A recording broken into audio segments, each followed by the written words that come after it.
What is up, guys? Welcome back to another episode of Questions with Caleb, the show where I do a deep dive on all the things that you want to know more about. Usually I'm answering your questions, but today I want to ask you, the viewer, a question.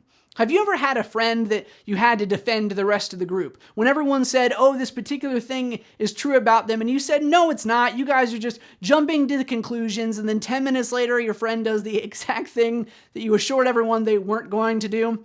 Well, if that's happened to you, welcome to the club that I am now practically the president of. As many of you know, I made a pretty fierce defense of Lauren Daigle when a lot of Christians were critiquing the fact that she went on the Ellen DeGeneres show recently to perform a song. Many Christians were claiming that by going on the show, considering the fact that Ellen is a very avid LGBTQ advocate, that basically she was making a statement about her own theology or her own beliefs on homosexuality as a whole.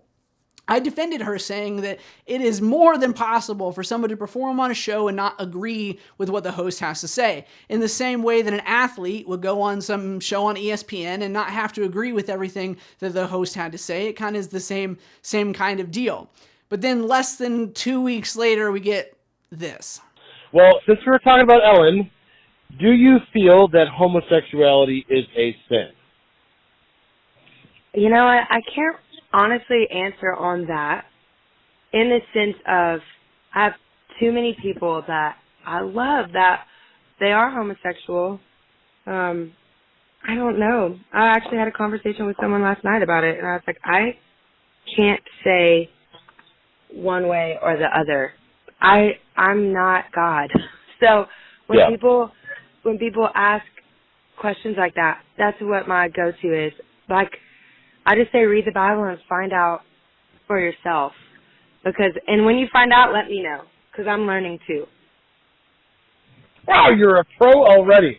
If you are wanting to listen to the full interview with Lauren or even the video where I defended her decision to go on Ellen, I will make sure to put it in the description down below. Please watch those. I don't want you to just take my word on it. I want you to be able to analyze the information for yourself and come to your own conclusions. Now, with that said, I wouldn't change anything I said in that first video because my philosophy hasn't changed. A Christian should be able to go on a non-Christian show without the Christian world flipping out about it. We have to be able to reach lost people where they are. But with that said, as a content creator, as somebody who could potentially sway how somebody thinks on a performer or a situation, I do feel a grave responsibility to update a news story once I have reported on it, because people are deciding who they should look up to, who they should follow, whose theology to believe. So I want everybody to have all of the pieces to the puzzle that they possibly can, no matter how dumb it may make me look in the future.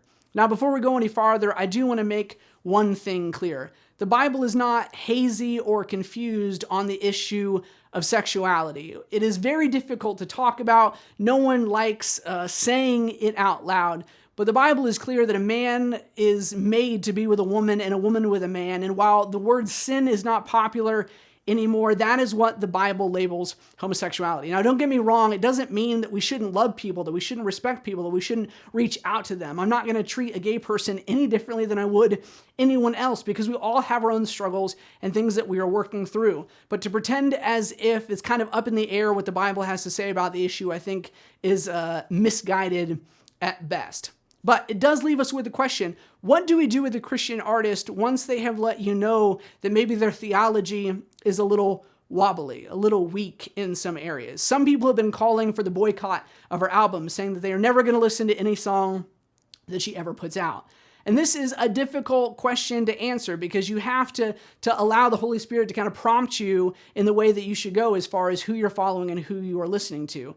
But I will say this: if you are only going to listen to performers that you agree 100% on your theology with theirs, you're never going to listen to any artists. I mean, for example, I'm a Pentecostal, so there are a lot of artists that wouldn't agree with my charismatic Pentecostal belief systems. And then there are worship teams that take that Pentecostal thing a lot farther than I think is biblical. But that doesn't mean that I'm not going to listen to either of them. But what it does mean is that in situations like this, where Lauren has made it clear that maybe the biblical outline of what is a sin and what isn't hasn't completely informed her on all issues. That means I am going to take what she has to say and what her music says with a much larger grain of salt. but it is all a journey. We are all on a path. I remember when I was young, I thought tattoos were absolutely of the devil and no Christian should ever have them. And then when I dug into the Bible and I found out that there's only like one verse on the topic and it doesn't apply in any way to New Testament Christians,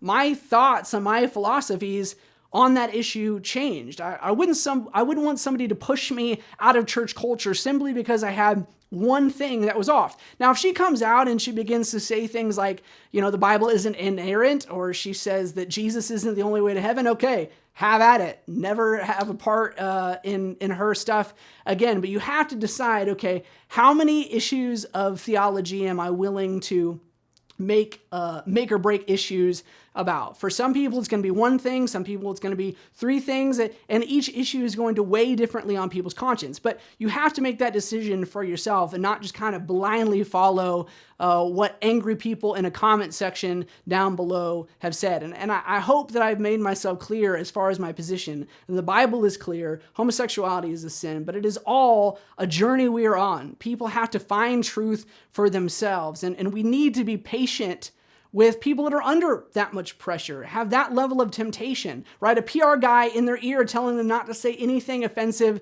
otherwise it could absolutely ruin their career, which is literally alluded to in the interview. That's why you should go listen to it, is there is a ton of pressure. And sometimes people will make mistakes and say things in interviews that they didn't even mean, or they really hadn't taken the time to stop and think about it. Or in Lauren's case, she has people near her that are homosexual that she doesn't want to ostracize. She doesn't want to push away. And sometimes that can blind us to truth when we love and care about people that are partaking in things that the Bible is going to label wrong. Well, I hope that helps. Feel free to leave your comments down in the comment section down below. Let me know what you think about this. Is this a make or break for you? Do you see this as just an area that we need to be careful when listening to her about, or are you done with all Lauren Daigle music? I would love to hear what you have to say. And also just a quick disclaimer, I have made an edit on the original video with this information. That way anybody that finds that first video will be able to read it and know what is going on. But make sure to watch some more of our videos. You'll have some suggested videos pop up here in just a second. The more of those you watch, the more you help us out. Don't forget to subscribe and hit that notification bell. If you'd like to support us, it's patreon.com/OTKmedia. Until next time, we love you very much. Bye-bye.